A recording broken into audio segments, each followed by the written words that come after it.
Hello everyone, this is Neha Gupta. Welcome to Mehra classes. तो मैं ले आई हूँ आपके लिए लक्ष्य मैथमेटिक्स कोर्स, जहां मैं आपको असिस्टेंट प्रोफेसर अपकमिंग एग्जाम की पूरी 0 to 1 पूरी तैयारी करवाऊंगी। तो मैं नेहा गुप्ता, मैंने जो है CICR नेट एग्जाम क्रैक किया है, जिसमें मेरी ऑल इंडिया रैंक 26 आई थी।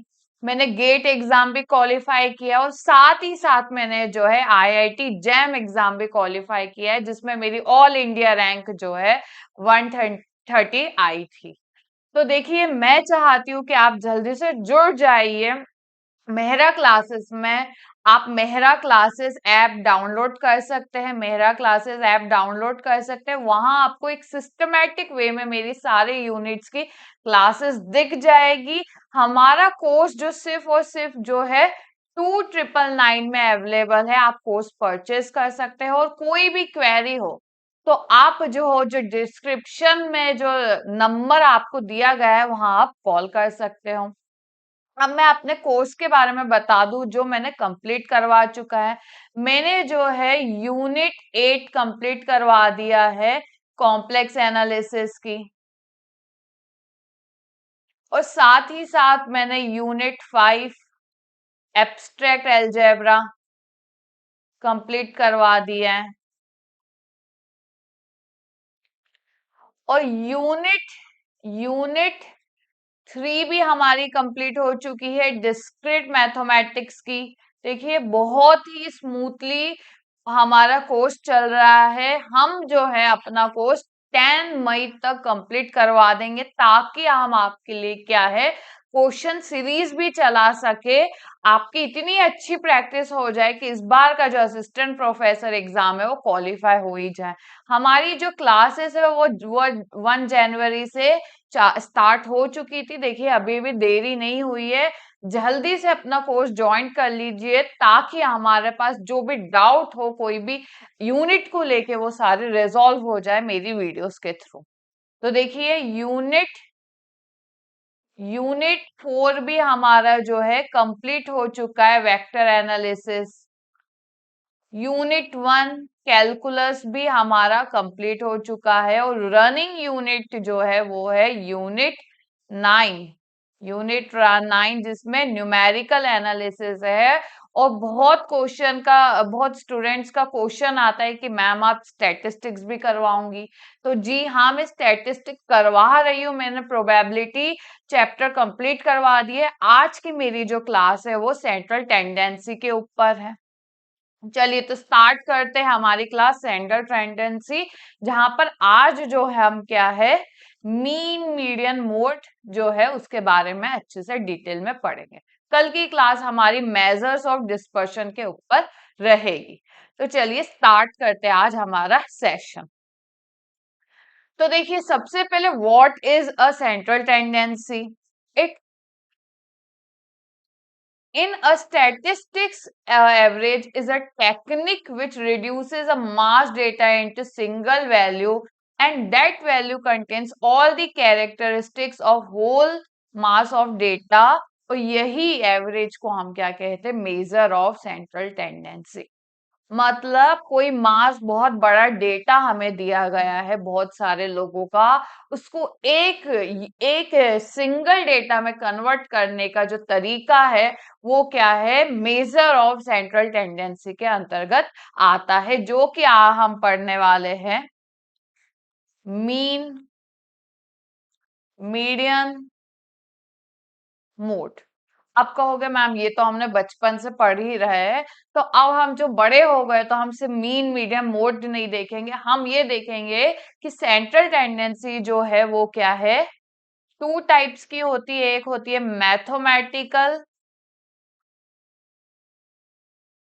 मैथमेटिकल और एक होती है पोजिशनल। मैथमेटिकल जो है उसके अंडर भी सब पार्ट्स होते हैं, जो कि क्या होता है, अर्थमेटिक मीन,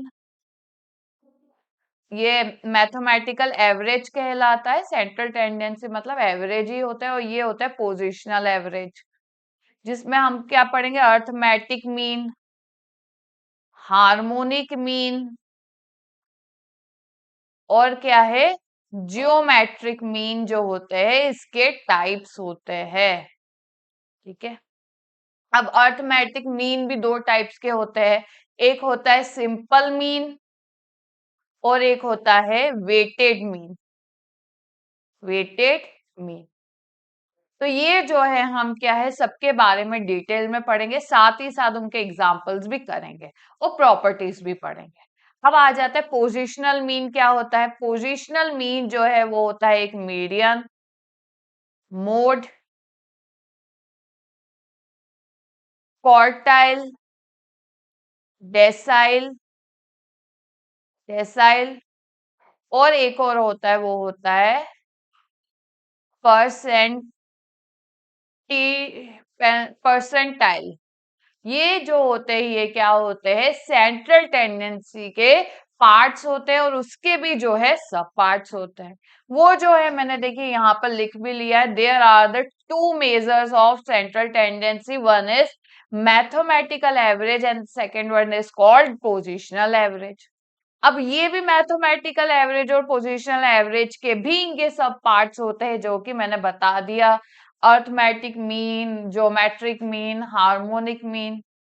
और ये होता है पोजिशनल एवरेजेस के सब पार्ट्स होते हैं medium, quartiles, deciles, percentiles, mode. ये सब जो है हम सबके बारे में एक एक करके चर्चा करेंगे। आ जाते चलिए आगे बढ़ते हैं।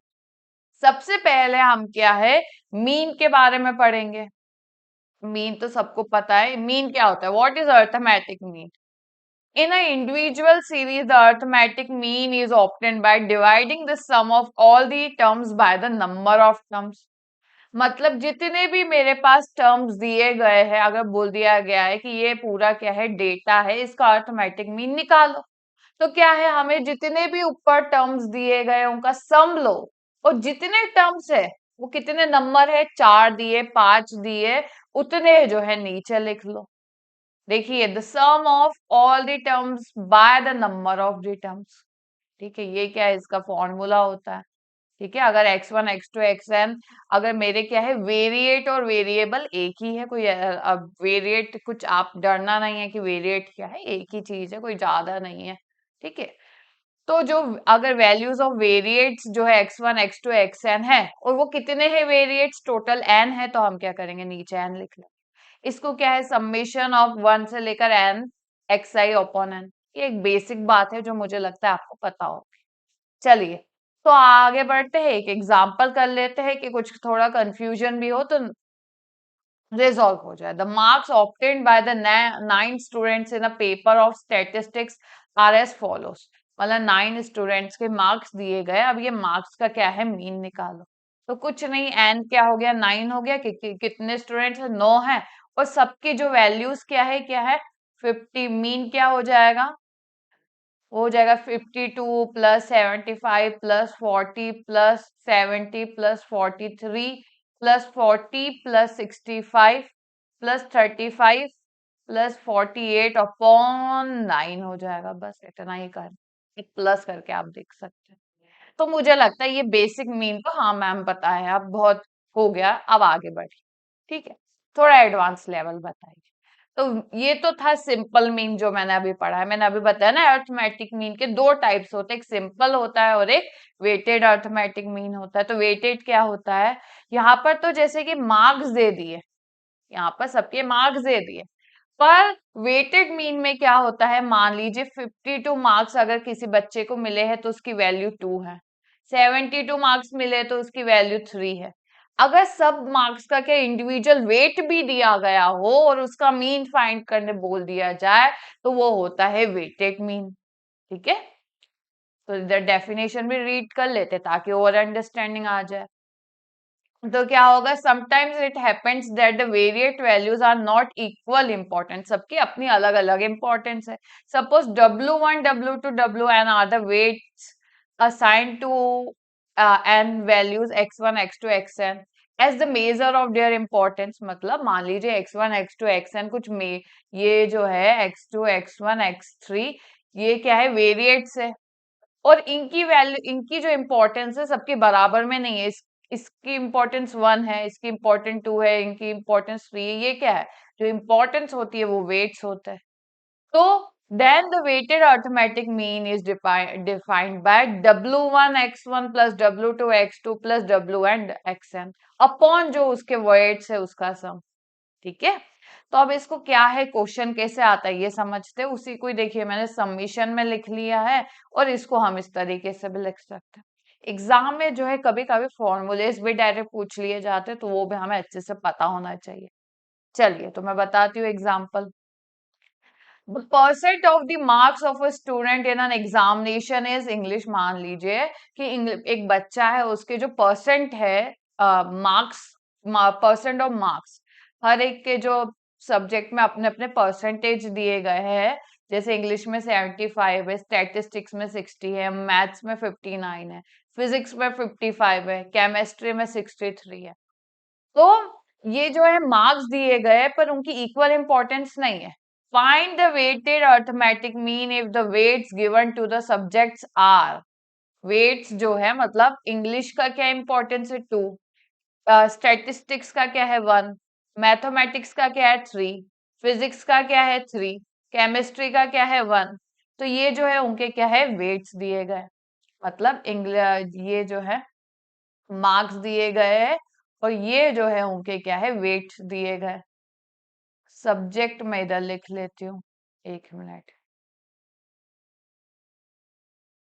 सब्जेक्ट,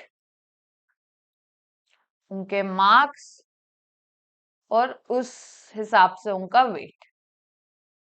मान लीजिए ये जो है एक्स आई से डिनोट किया जाता है और ये डब्ल्यू आई से, और ये क्या हो जाएगा उन दोनों का प्रोडक्ट। प्रोडक्ट ही निकालना पड़ेगा ना, उन दोनों को मल्टीप्लाई करो, सम करो। तो इंग्लिश का क्या है, इंग्लिश का है 75, इंपॉर्टेंस क्या है 2, तो क्या हो जाएगा 75 टू जा 150। फिर आ जाता है क्या, स्टैटिस्टिक्स है 60, वैल्यू क्या है 1, तो ये 60 हो जाएगा। फिर मैथमेटिक्स, मैथमेटिक्स देखिए उसमें उसके कितने मार्क्स है 59, वैल्यू क्या है 3 दी गई है। 59 3 जा 27, 15 16 17 177। फिर क्या है फिजिक्स है, फिजिक्स क्या है 55 3, 55 3 जा जो है 15 165। फिर आ जाता है केमिस्ट्री, केमिस्ट्री के कितने मार्क्स है 63 है और इम्पोर्टेंस क्या है 1 है, बस 63। क्या करना है इन सब का सम कर लेना है ना, सम ही करना है ना। ये क्या हो जाएगा, ये हो जाएगा summation of X I W I, और इधर जो है समीशन ऑफ डब्ल्यू आई करना है, वेट्स जो है उनका सम करना है। और इधर क्या है इसका सम करना है, तो क्या हो जाएगा, ये हो जाएगा 10 और 15, ये हो जाएगा 11 11 12, ये हो जाएगा 12 और 7, ये हो जाएगा 4 11 31, इधर 3 आ गया, 4 5 6 6 15 आ गया। और इधर देखिए क्या होगा 5 6 7 8 9 10, ये 10 हो जाएगा। तो मीन क्या आ जाएगा, वेटेड मीन का फॉर्मूला क्या था, वेटेड मीन का फॉर्मूला जो था वो क्या था, वेटेड मीन का फॉर्मूला क्या था, वो था summation of X I W I upon summation of W I. तो 615 अपॉन 10 61.5 जो है वेटेड मीन आ गया। आ गया, सिंपल मीन बोल दिया तो भी आ गया, वेटेड मीन बोला तो भी आ गया समझ में। आगे बढ़ते हैं। और दूसरा तरीका ये क्वेश्चन होता है कि बोल दिया उनने, मतलब मान लीजिए frequency, what is frequency, frequency word वो है, मुझे लगता है आपको पता होगा, नहीं पता हो, frequency is the number of values, number of वो कितने बार रिपीट हो रहा है। कोई भी मान लीजिए ऑब्जर्वेशंस दी गई है 2 2 2 3 3, तो 2 की फ्रीक्वेंसी क्या है, 2 की फ्रीक्वेंसी जो है वो 3 होगी, क्योंकि 3 बार रिपीट कर रही है वो फ्रीक्वेंसी। 3 की फ्रीक्वेंसी क्या है वो 2 है। 2 बार रिपीट कर रही है इसे, बस यही है इतनी सी बात। फिर आ जाता है if x1 x2 xn are the n values of variate, कोई वेरिएट x है जहां पर जो x1 है वो कितनी बार आ रहा है f1 times, x2 f2 times आ रहा है। रिपीट कितने बार कर रहा है, x1 मान लीजिए f1 बार आ रहा है, x2 जो है f2 2 बार आ रहा है, इसी तरीके से जो xn है वो fn बार आ रहा है। इफ द फ्रीक्वेंसी डिस्ट्रीब्यूशन इस तरीके से दिया गया है कि x1 है और वो ये जो है ये वेरिएट है और ये उसकी क्या है, फ्रीक्वेंसी है। ठीक है, वो कितने बार आ रहा है। अगर इस तरीके का डेटा दिया हो और उसका अर्थमेटिक मीन पूछ लिया गया हो तो क्या करना है, frequency into x1 f2 into F x2, ऐसा करते करते उनका सम कर लेना और नीचे जो आएगा वो क्या आएगा, वो सम ऑफ द फ्रीक्वेंसी आ जाएगा। सम ऑफ द फ्रीक्वेंसी को हम क्या है, एन से डिनोट करेंगे, यहाँ भी लिखा हो और ये लिखने का तरीका है बस। ठीक है, अब क्या करते हैं, क्वेश्चन ले लेते, समझ में आ जाएगा। देखिए यहाँ पर जो है फ्रीक्वेंसी तो दी गई है पर वेरिएट तो दिया नहीं गया है, वेरिएट तो दिया नहीं गया। यहाँ पर कुछ क्लास है, वो बोला है अगर 20 से 30 बच्चे हो गए तो मुझे 8, मतलब उसकी फ्रीक्वेंसी 8 होगी। 30 से 40 बच्चे हो गए तो 26 होगी। तो पर हम इसका थोड़ी ना मीन ऐसे निकाल सकते हैं। हम क्या करेंगे, अगर आपको क्लास दी गई है तो हम वेरिएट कैसे निकालेंगे, वेरिएट के लो या एक्स की वैल्यू जो है मिड वैल्यू निकालेंगे। ठीक है, ये एक बेसिक चीजें है जो मुझे लगता है आपको पता होगी। जैसे 20 कभी भी क्लास, इसे क्या कहते हैं, इसे तो हम इस चीज को क्या कहते हैं, क्लास इंटरवल कहते हैं। ठीक है, क्लास इंटरवल कहते हैं। तो अगर हमें उसकी वैल्यू निकालनी है तो हम क्या करते हैं, दोनों को, इसको क्या होगा, ये लोअर लिमिट कहलाती है, लोअर लिमिट, इसको अपर लिमिट कहते हैं, अपर लिमिट। ठीक है, तो अगर हमें वेरिएट निकालना है तो लोअर, तो वेरिएट निकालना है तो lower limit plus upper limit by 2 कर लो, बाय 2 क्या आ जाएगा, 25 आ जाएगा। इसी तरीके से सिर्फ 30 से 40 के बीच में करेंगे तो 35, 40 से 50 के बीच में करेंगे तो 45, 50 टू 60 के बीच में करेंगे तो 110 आ जाएगा, दोनों को प्लस करेंगे डिवाइड करेंगे तो 55, 60 से 70 के बीच में करेंगे तो 65। ये तो वेरिएट एक्स की वैल्यू आ गई। अब क्या करना है, हमें तो फ्रीक्वेंसी दी गई है उसकी कोई टेंशन नहीं, हमें तो मीन निकालना है, यहाँ पर बोला गया है।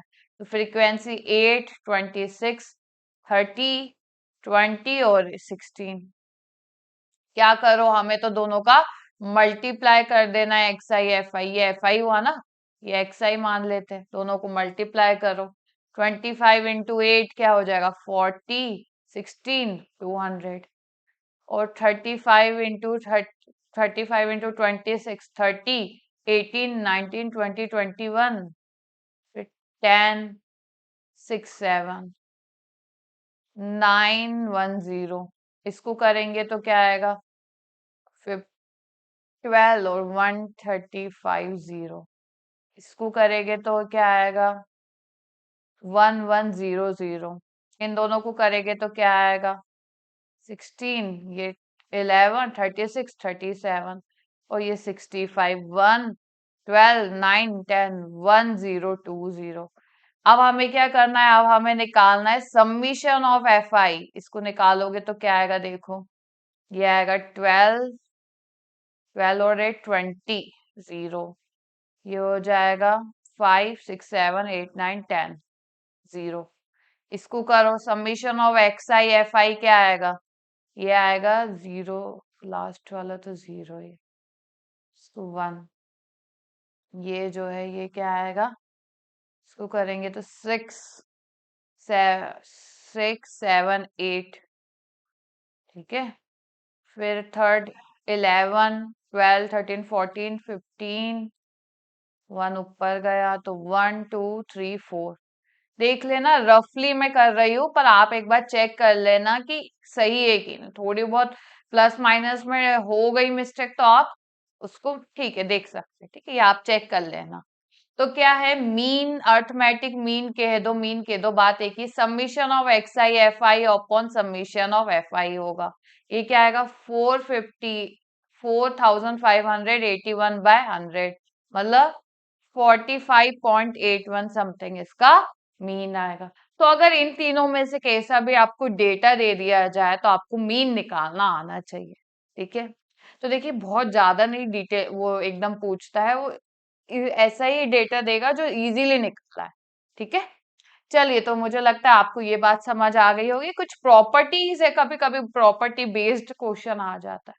ये बोल रहा है the algebraic sum of deviations of all the variates from their arithmetic mean is 0।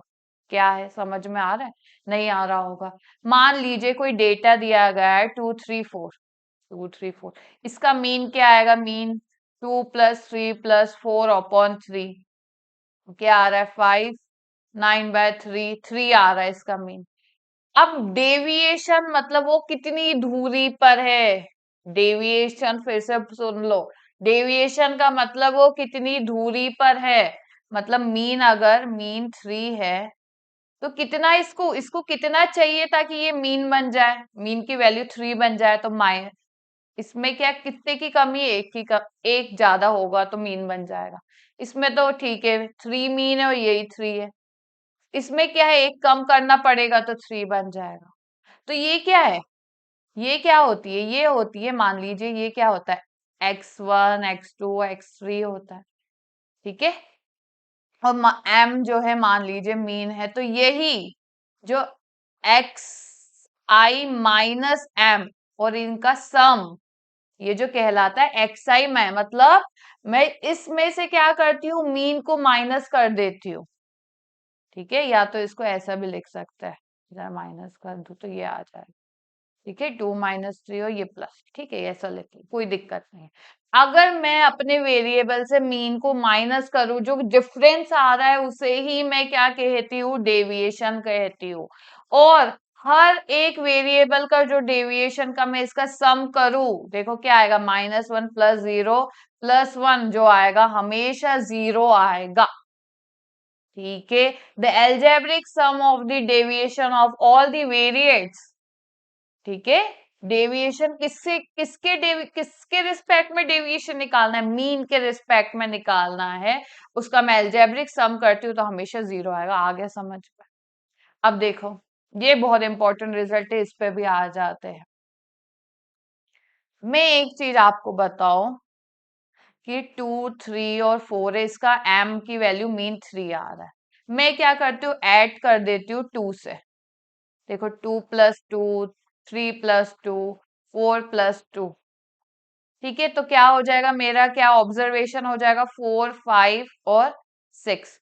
इसका अगर मैं मीन निकालू, देखो क्या आ जाएगा, 4 + 5 + 6/3, क्या आ जाएगा मीन, देखो 10 15/3, मतलब 5 मीन आ जाएगा।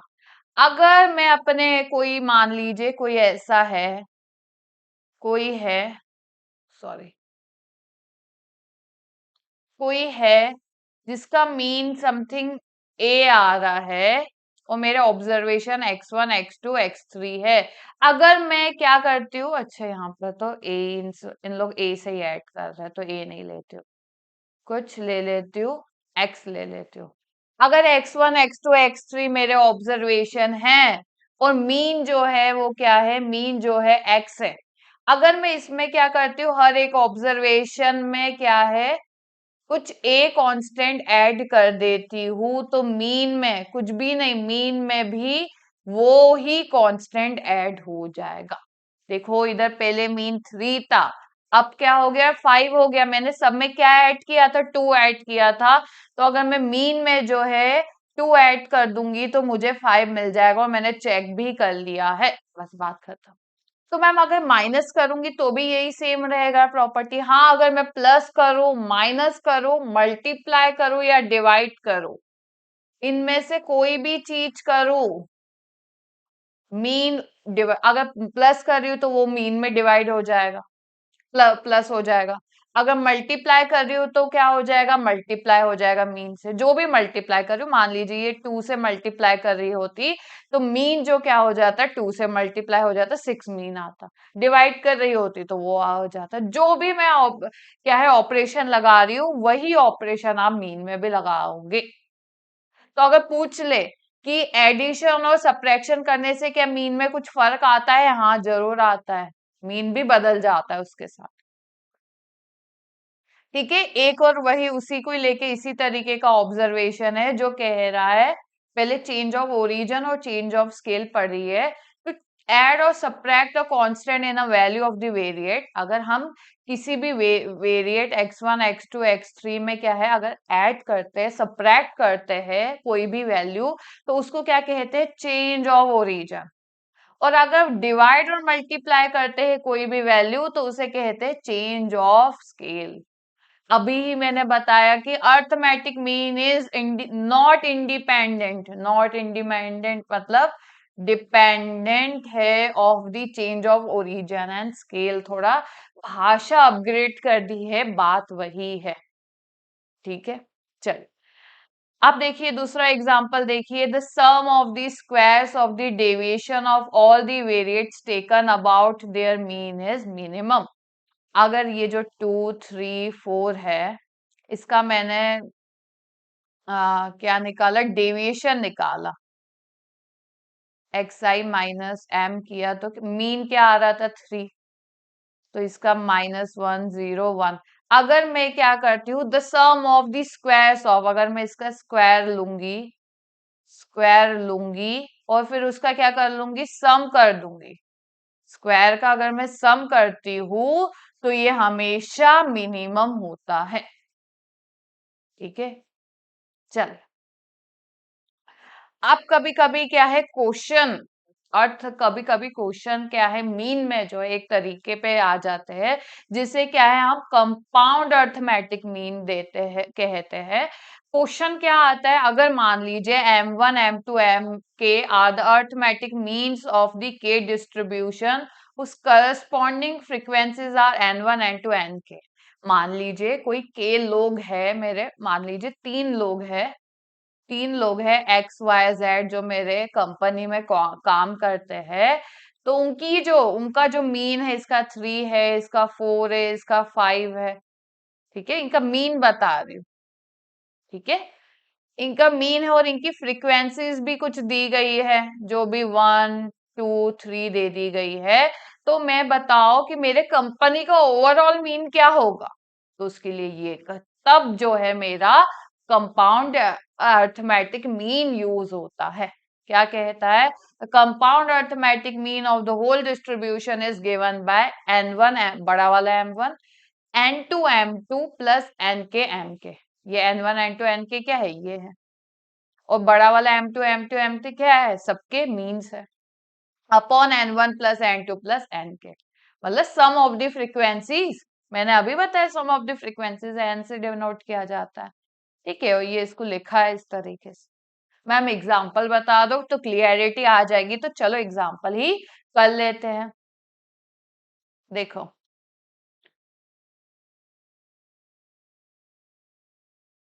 the mean monthly salary paid to 75 workers in a company is 1420। मतलब मेरी एक कंपनी है उसमें 75 वर्कर्स काम करते हैं और मैं हर एक को क्या है मीन सैलरी, मीन सैलरी मतलब एक एवरेज सैलरी जो है क्या देती हूँ, 1420 देती हूँ।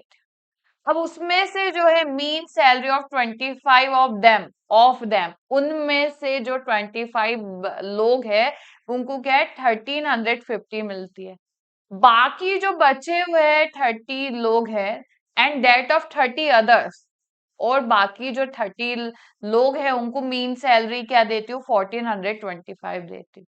अब what is a mean salary of the remaining, मतलब कहने का क्वेश्चन ये है कि 75 वर्कर्स मेरे कंपनी में जॉब करते जिनकी मीन सैलरी क्या है 1420। मीन सैलरी क्या है, मीन मंथली सैलरी मतलब एवरेज मान के चलते हैं, एवरेज क्या है, हाँ कम से कम तो मैं इतना देती हूँ।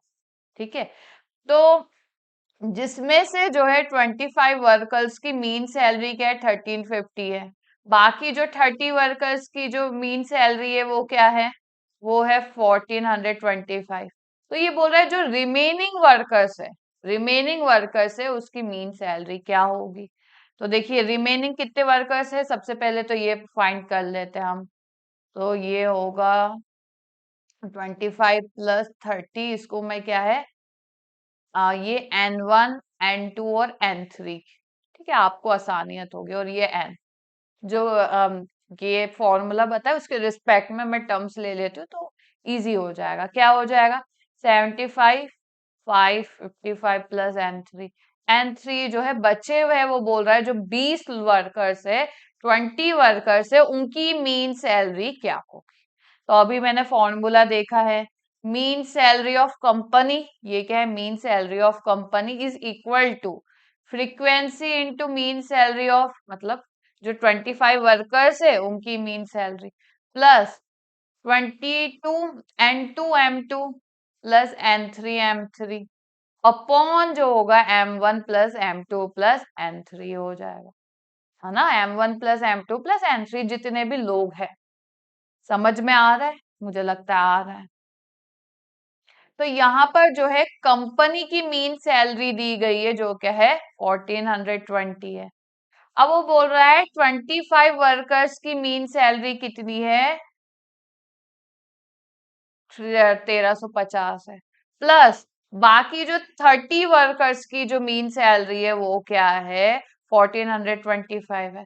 तो जो रिमेनिंग, इसमें से जो रिमेनिंग वर्कर्स है उसकी मीन सैलरी बताओ वो क्या है, 20 इंटू बताओ M3 क्या होगा, अपॉन अपॉन देखो ना उसके हिसाब से लिख रही हो, N1 plus N2 plus N के, ये जो होगा वो क्या होगा, N1 plus N2 plus N के। फ्रीक्वेंसी तो समझ में आ रही है ना, ठीक है। अगर मैं आपको इसको प्लॉट भी करके बताओ कि मान लीजिए वर्कर्स M1 M1 वर्कर्स है, M2 वर्कर्स है और M3 वर्कर्स है, तो उनकी फ्रीक्वेंसी क्या है, M1 फ्रीक्वेंसी क्या है उनकी है 25 वर्कर्स है जो ऐसे M1 कैटेगरी में है। M2 में कितने वर्कर्स है, 30 वर्कर्स है। M3 कैटेगरी वाले कितने वर्कर्स है, 20 वर्कर्स है। उनकी मीन उनका मीन क्या है, मीन सैलरी कह दो या मीन कह दो, इसका है 1350 और इसका है 1425 और इसका पता नहीं है, ठीक है।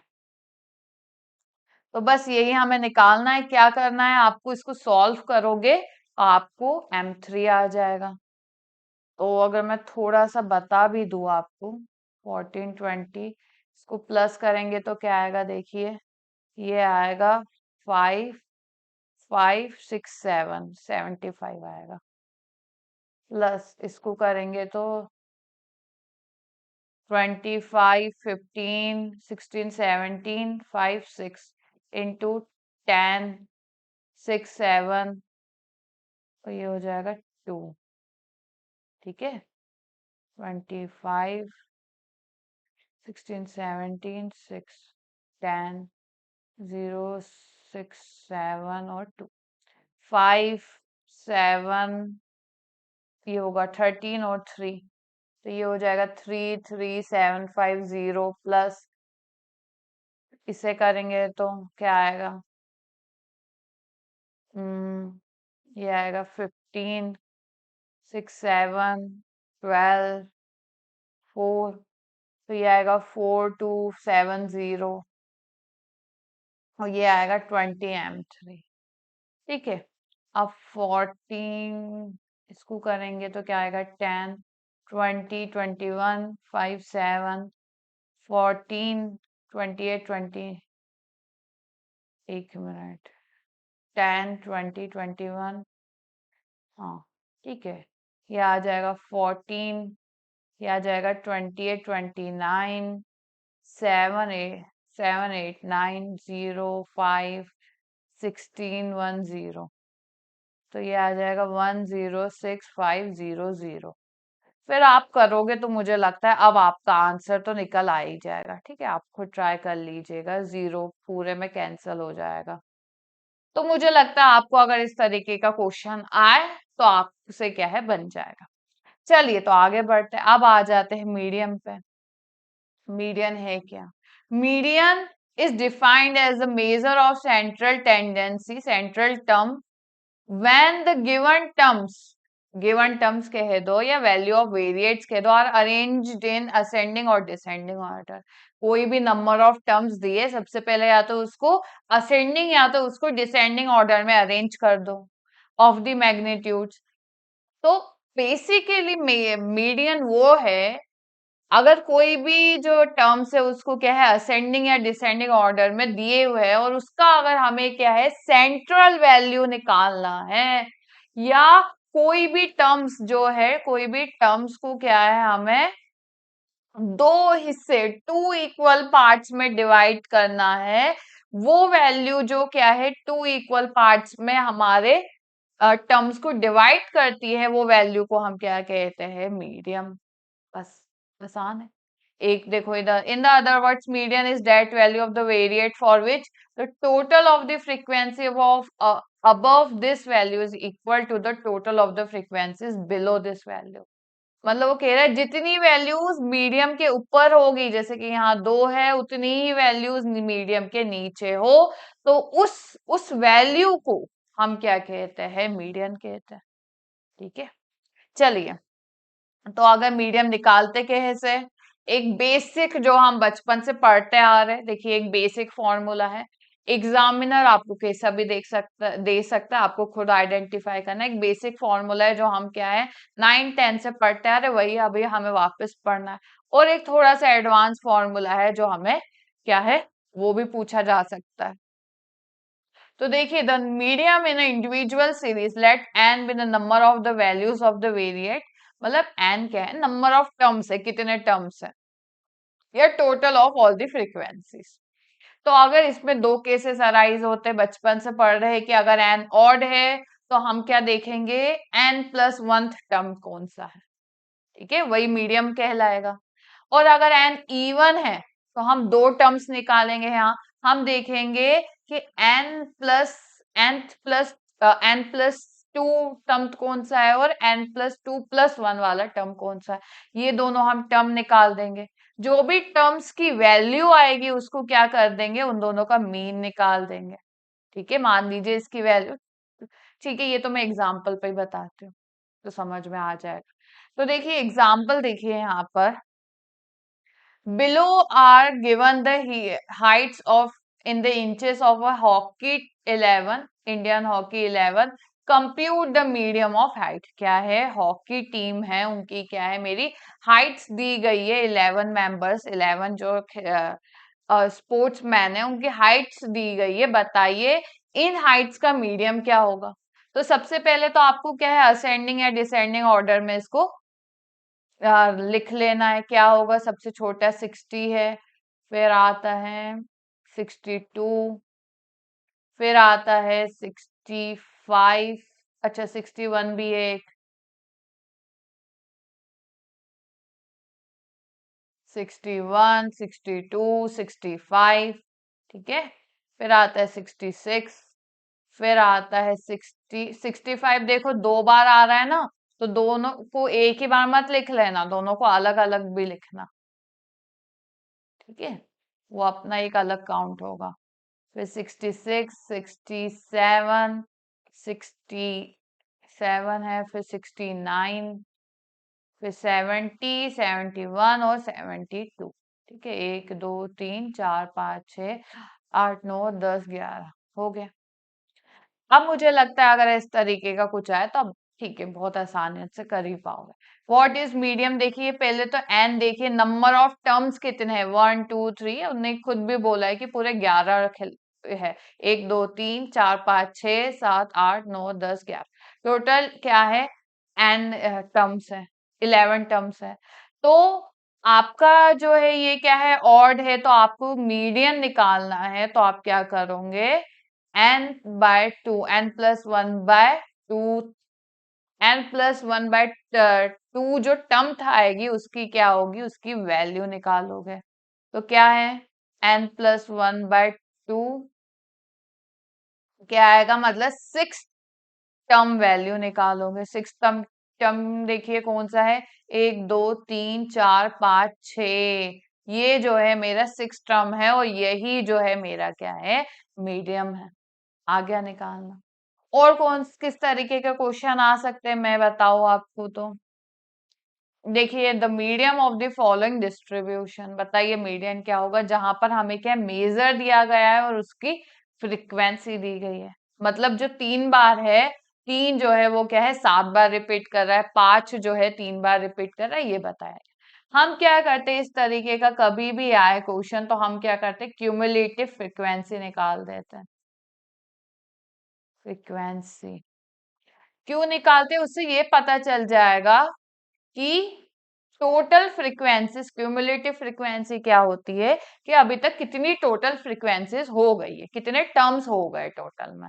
तो ये क्या होगा, कैसे निकालते, देखो 7 फर्स्ट टर्म तो एज इट इज लिखो, फिर क्या करना, इन दोनों को क्या करो, ऐड करो 10, इन दोनों को ऐड करो तो क्या हो जाएगा 22, दोनों को ऐड करो क्या हो जाएगा 50, दोनों को ऐड करोगे तो क्या हो जाएगा 60, दोनों को ऐड करोगे तो 69, दोनों को ऐड करोगे तो क्या हो जाएगा 175।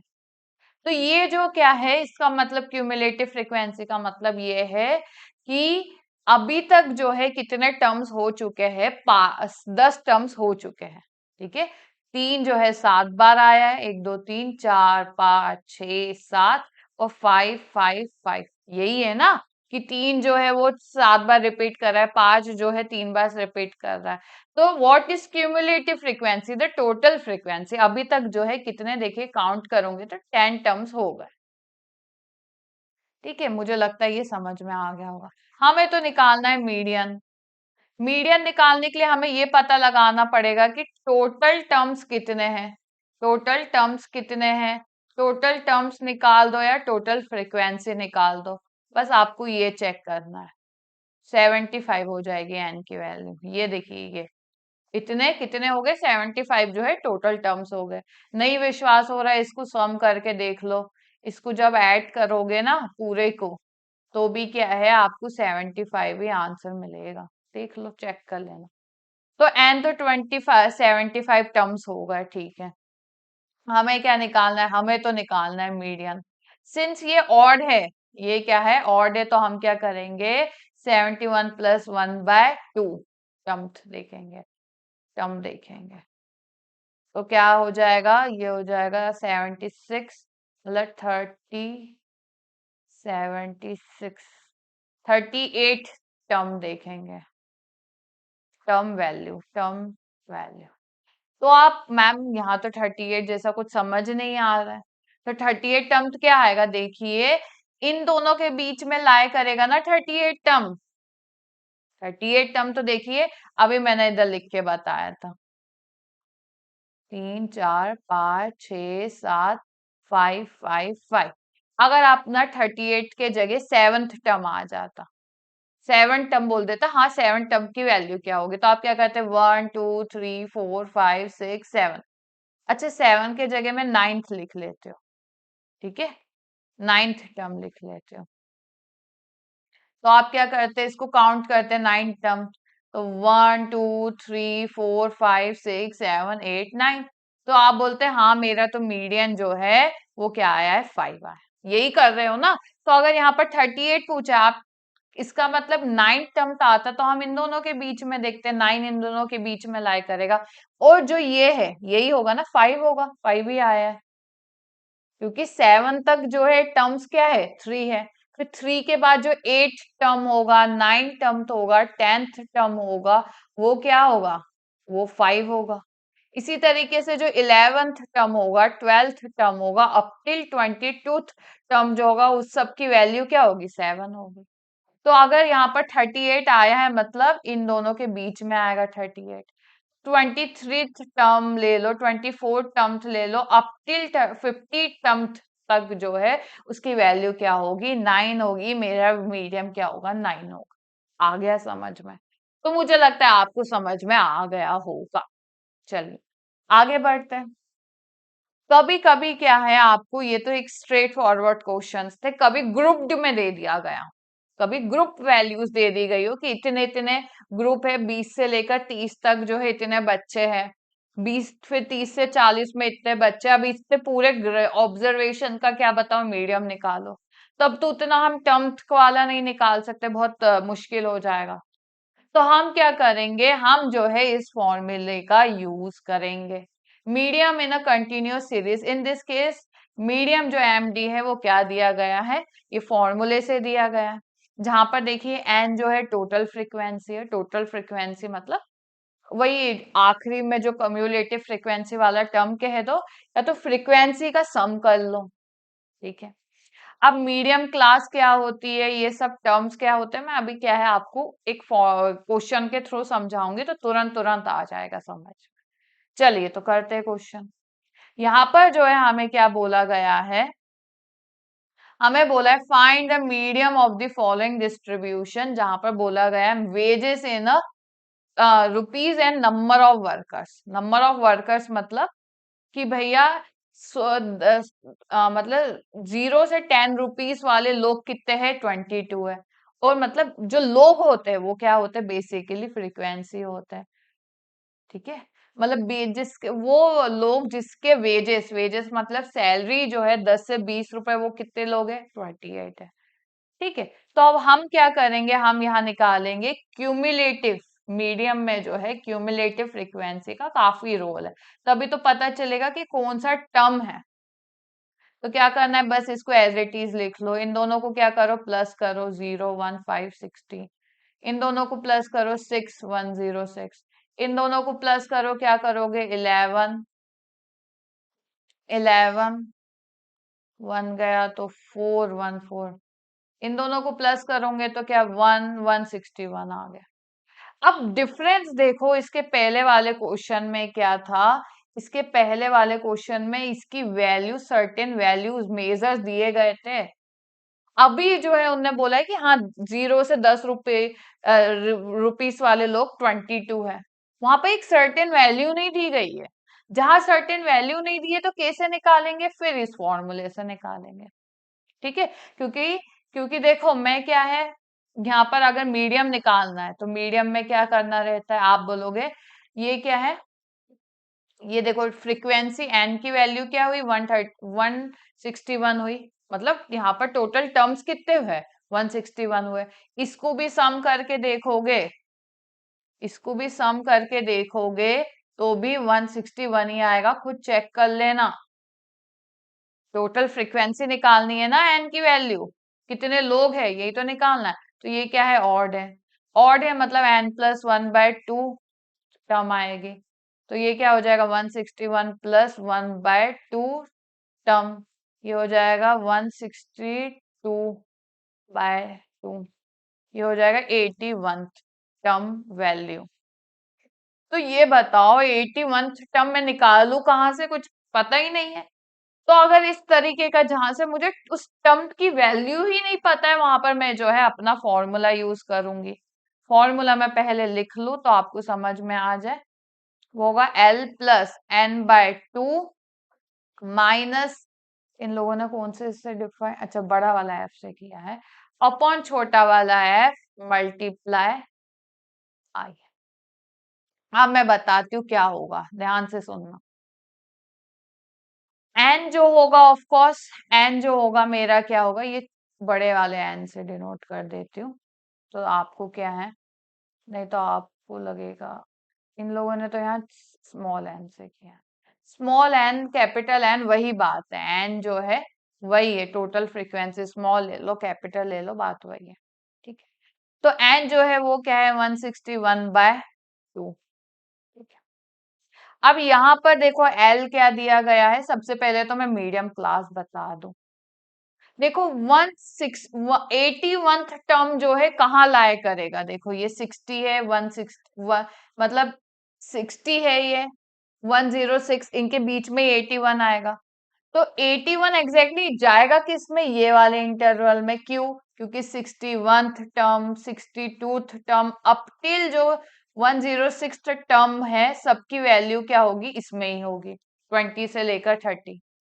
तो वही इंटरवल जो कहलाएगा जिसमें क्या है, मेरी मीडियम की वैल्यू लाई कर रही है, वो कहलाएगा मीडियम क्लास। मीडियम क्लास कहलाएगा। और जो इसकी छोटी वैल्यू है, देखो एल क्या दिया गया है, lower limit of a medium class, मतलब जो छोटी वाली वैल्यू है वो 20 कहलाएगी। एल जो हो जाएगा वो 20 हो जाएगा। एन जो है वो 161 है।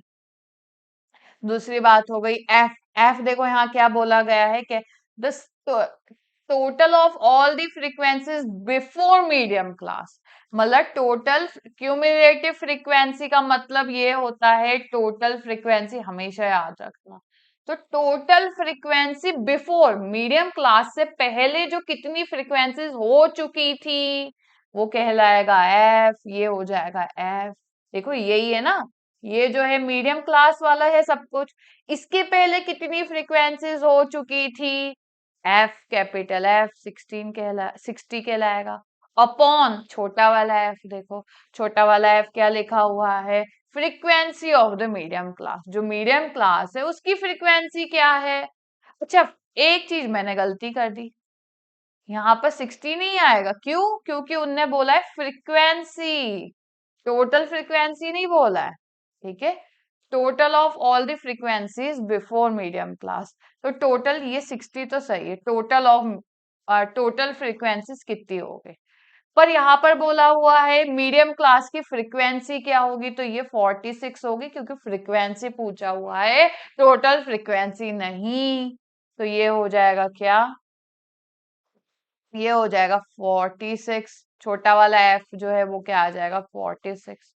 नेक्स्ट आई क्या है, क्लास वेध। क्लास वेध जो होता है वो क्या होता है, upper limit minus lower limit. किसकी क्लास वेध निकालनी है, वो निकालना है मीडियम क्लास की। तो 30 में से 20 गया तो 10 आ गया। आई जो है वो 10 हो गया, 30 में से 20 गया तो 10 आ गया। सॉल्व कर लो, आंसर आ जाएगा। ठीक है, मुझे लगता है अगर इस तरीके का कोई क्वेश्चन आए तो आपको बन ही जाएगा। जरूरी नहीं है कि वो यही पूरा आंसर पूछे, कभी कभी आपसे कुछ और बीच में से भी वैल्यू पूछ सकता है। ठीक है, चलिए तो आगे बढ़ते हैं। अब आ जाता है मेन टॉपिक, क्वार्टाइल्स क्या होता है, फिर क्या बोलते हैं डेसाइल्स क्या होता है, परसेंटाइल्स क्या होता है। मैम ये सब क्या होता है, ये थोड़ा समझा दीजिए। तो क्या है, आपने पढ़ा, मीडियम आपने पढ़ा, क्या पढ़ा कि मेरे जो ये सारे ऑब्जर्वेशंस है। सबसे पहले मीडियम क्या पढ़ा, मीडियम जो आपने पढ़ा वो ये पढ़ा कि ये जितने भी ऑब्जर्वेशन हैं उसको टू इक्वल पार्ट्स में डिवाइड करने वाली जो वैल्यू होती है वो कहलाती है मीडियम। क्या होगा मीडियम, 1 2 3 4 5 6 7 8 9 10, टोटल क्या है एंड 10 टर्म्स है, तो ये इवन हो गया। अच्छा, इवन वाला आप बोलोगे कि मैम उसका तो आपने कुछ बताया नहीं, सब ऑड ही बता दिया, तो ये देखो इवन वाला आ गया।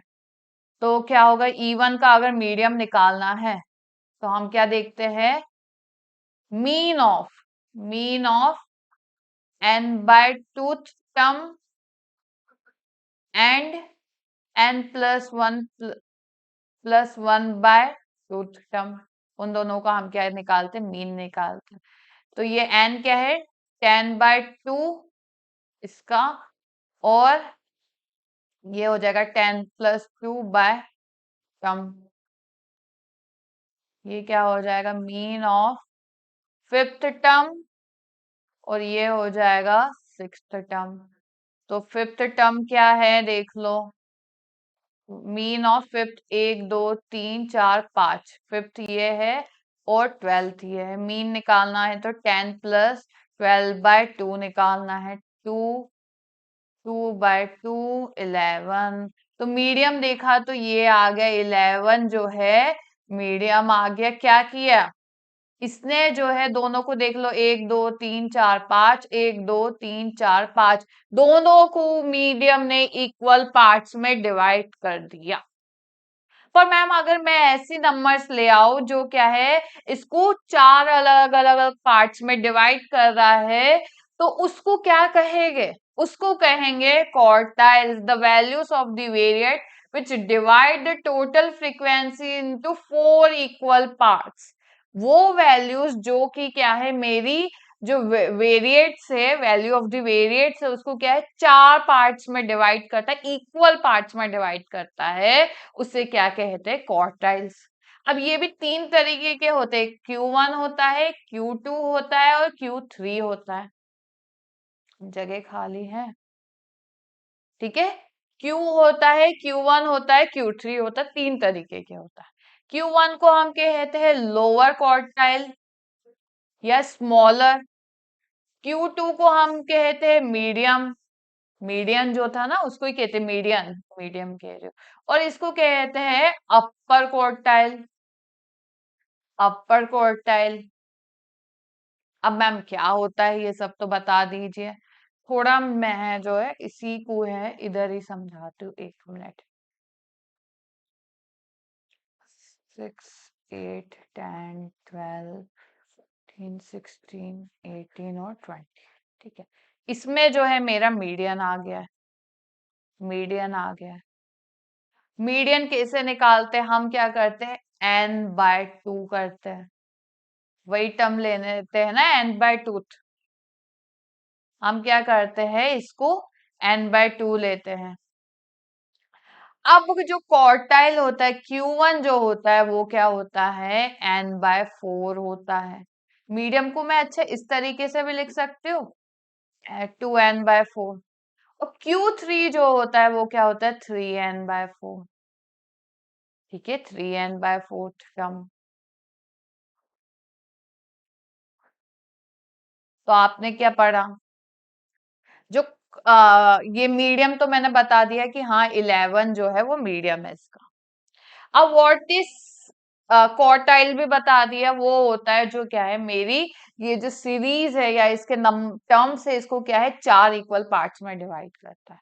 उसके भी 3 तरीके होता है, एक लोअर होता है क्वार्टाइल, एक मीडियम होता है और एक अपर क्वार्टाइल होता है। अब डेफिनेशन सुनो। लोअर क्वार्टाइल और the first quartile is denoted by Q1, जो क्या करता है, डिवाइड करता है frequency between the lowest value and the medium into 2 equal. क्या करता है, जो लोवेस्ट वैल्यू, ये क्या है, लोवेस्ट वैल्यू और मीडियन को जो है 2 इक्वल पार्ट्स में डिवाइड करता है, वो वैल्यू क्या कहलाती है, वो वैल्यू क्या कहलाती है, Q1, ठीक है। और अपर क्वार्टाइल और the third quartile is denoted by the frequency between the median and the greatest value into 2 equal that's. जो ग्रेटेस्ट थर्ड क्वार्टाइल या अपर क्वार्टाइल वो है जो कि ग्रेटेस्ट वैल्यू और मीडियन को क्या है, 2 इक्वल पार्ट्स में डिवाइड करती है, वो क्या कहलाती है, ग्रेटेस्ट या तो थर्ड या तो अपर क्वार्टाइल। फॉर्मूलाज तो ये गिवन है। अगर मैं इस सीरीज को बताऊं, ये तो बेसिक सीरीज है जिसको कैसे निकालते हैं, ये तो मीन निकाल, ये आपको मीडियन निकालना बता दिया।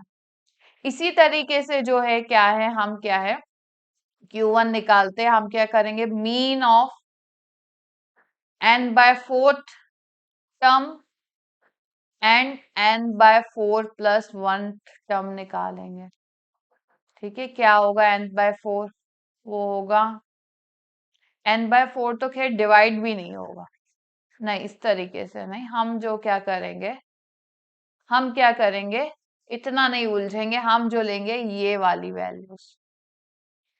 क्या लेना है आपको, इसमें जो आएगी, इस सीरीज में आएगी लोवेस्ट वैल्यू और मीडियन जो होगा उसकी जो बीच की वैल्यू है वो क्या होगा, वो हो जाएगा Q1। ये जो होता है क्या होता है, Q1 होता है। देखो Q1 जो है वो क्या है, 6 है, और वो क्या कर रहा है, मेरे जो है मीडियन और लोवेस्ट वैल्यू को 2 आपस में इक्वल पार्ट्स में डिवाइड कर रहा है, ठीक है। अब इधर देख लो, इधर जो होगा ग्रेटेस्ट वैल्यू 20 है और मीडियन क्या है, 11 है। इसको जो 2 इक्वल पार्ट्स में डिवाइड करेगा वो जो होगा क्या होगा, 16 होगा। ठीक है, तो मुझे लगता है ये चीज सही है, ये क्या हो जाएगा, Q8 हो जाएगा। ठीक है, अगर आप देखोगे भी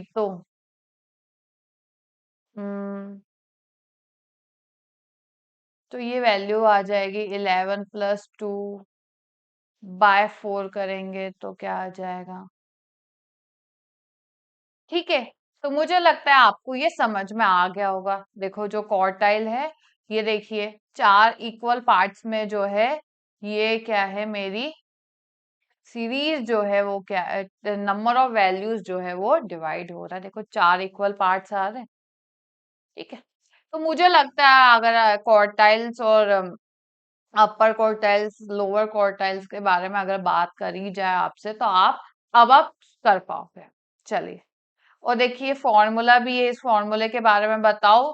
तो बस n के जगह n/4 आ जाएगा, n/2 लिख रहे थे ना मीडियम में, तो लोअर क्वार्टाइल निकालना हो तो क्या करेंगे, n/4 आ जाएगा, इसमें 3n/4 आ जाएगा। ठीक है, चलिए, तो मुझे लगता है वैसे डेसाइल से क्या है, decyl those values of the variate which divide the total frequency into 10 equal parts. ये वो वैल्यूज होती है जो कि क्या करती है, मेरे जो मेरे जो टर्म्स है उसको क्या है, 10 इक्वल पार्ट्स में जो है डिवाइड करती है, तो उसको क्या कहते हैं, हम डेसाइल्स कहते हैं। और फॉर्मूलाज देखिए D1 D2, इसमें D3 चलेगा, जो कि क्या होगा, L प्लस 3/10 n-f बाय छोटा वाला f इंटू आई। इसी तरीके से D4 D5 अप टिल जो है D9 तक चलेगा।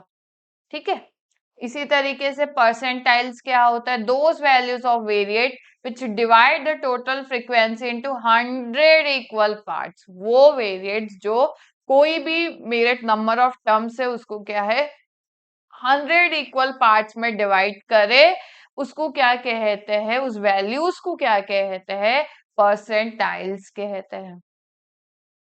आगे बढ़ते हैं, मोड क्या होता है, मोड,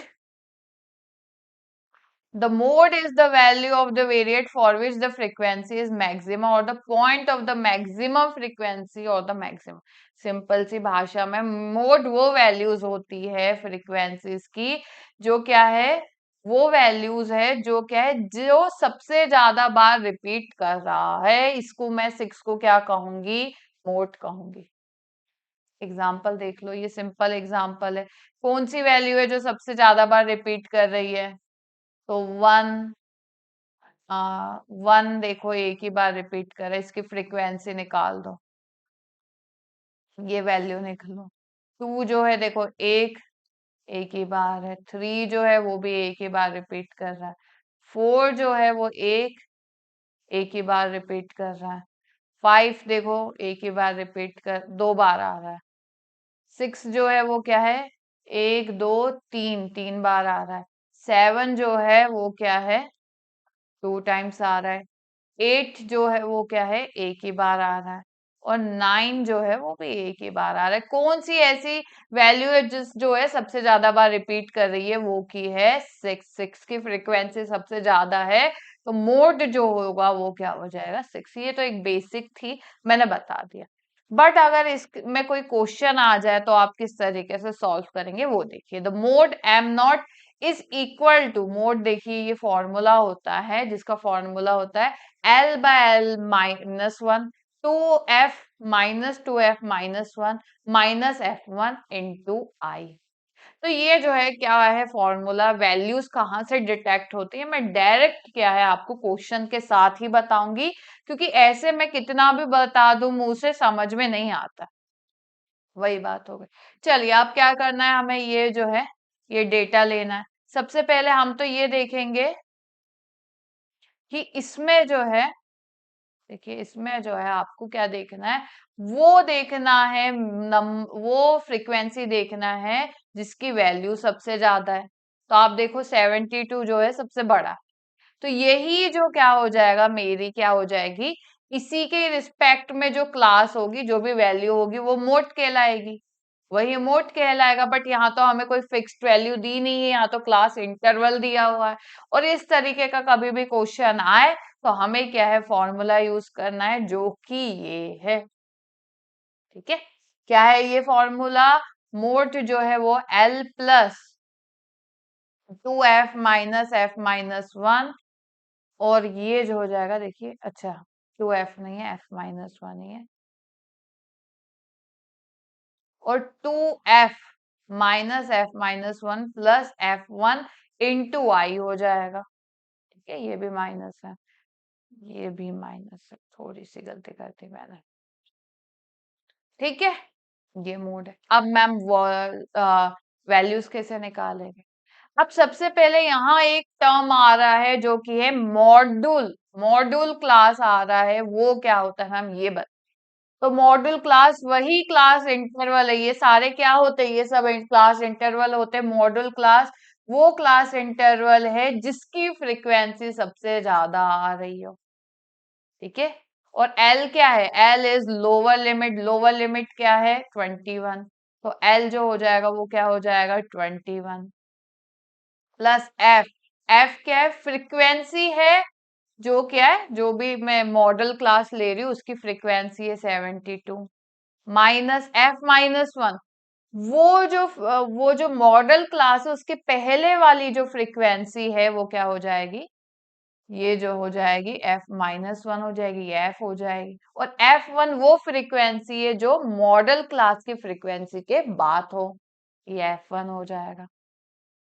ये F-1 देखेंगे तो 36, 2 इंटू F 72 माइनस 36 माइनस 51, और I क्या है? I तो मेरा क्लास वैध है, मतलब I जो है 28 माइनस 21, 7 आ जाएगा।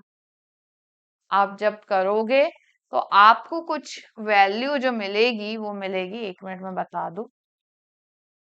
तो आपको जो है 25.42 समथिंग आपकी क्या है, वैल्यू मिलने वाली है। तो मुझे लगता है अगर इस तरीके का भी क्वेश्चन आए जो सिंपल वाला है वो तो आप कर ही पाओगे, और अगर इस तरीके का भी आए तो आपको क्या है, सब पहचानना आ जाएगा। ठीक है, तो आज की क्लास में हमने जो है क्या पढ़ा? हमने पढ़ा सेंट्रल टेंडेंसी के मेजर्स पढ़े, जो कि बेसिकली दो टाइप्स के होते हैं। एक होता है मैथमेटिकल और एक होता है पोजिशनल एवरेज। ये भी है एवरेज। इसमें एक होता है ज्योमेट्रिकल मीन और एक होता है अर्थमेटिकल मीन। ज्योमेट्रिकल मीन और हार्मोनिक मीन, ये जो दो है हम पढ़ेंगे, इनके बारे में प्रॉपर्टीज बेस्ड क्वेश्चन आ जाते हैं, वो कल हम पढ़ेंगे। और इसमें जो है आज हमने मीडियन, मोड, ठीक है, क्वार्टाइल, डेसाइल और क्या है, परसेंटाइल पढ़ा। ठीक है, कल बाकी हम ज्योमेट्रिक मीन और हार्मोनिक मीन पढ़ेंगे, और बाकी जो है मेजर्स ऑफ क्या पढ़ेंगे, मेजर्स ऑफ डिस्पर्शन पढ़ेंगे। चलिए, तो आज के लिए इतना ही।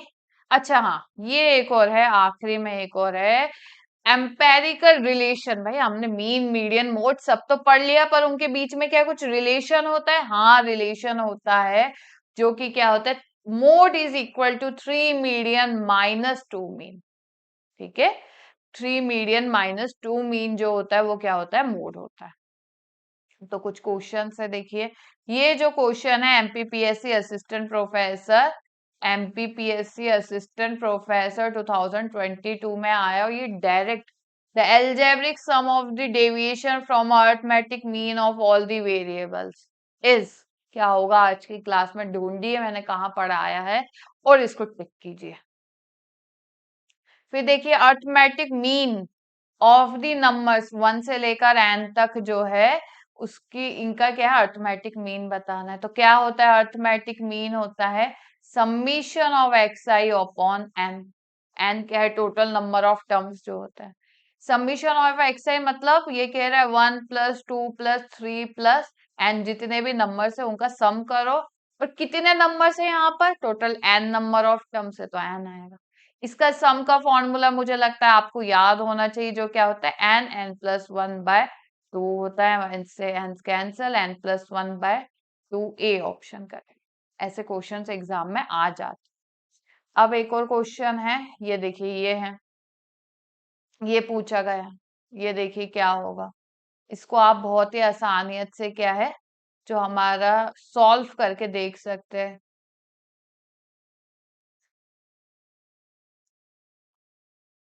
इसको क्या होगा, क्या होता है फॉर्मूला, फॉर्मूला होता है 3 median is equal to 2 mean plus mode होता है। ठीक है, तो देखिए यहाँ 3 मीडियन आ रहा है, यहाँ तो मीडियन है ही नहीं, यहाँ है 3 मीडियन है, देखो यहाँ पर देखो मोड 3 मीडियन है, यहाँ पर 3 मीडियन आ रहा है, यहाँ आ रहा है, यहाँ पर तो 3 मीडियन ही नहीं आ रहा, तो ये भी क्रॉस। फिर टू मीन होना चाहिए, टू मीन आ रहा है कि नहीं, मीन यहाँ पर एक है, यहाँ पर दो है। इसको सॉल्व करेंगे तो क्या आएगा, देखिए mean plus mode 3 mean minus 3 median.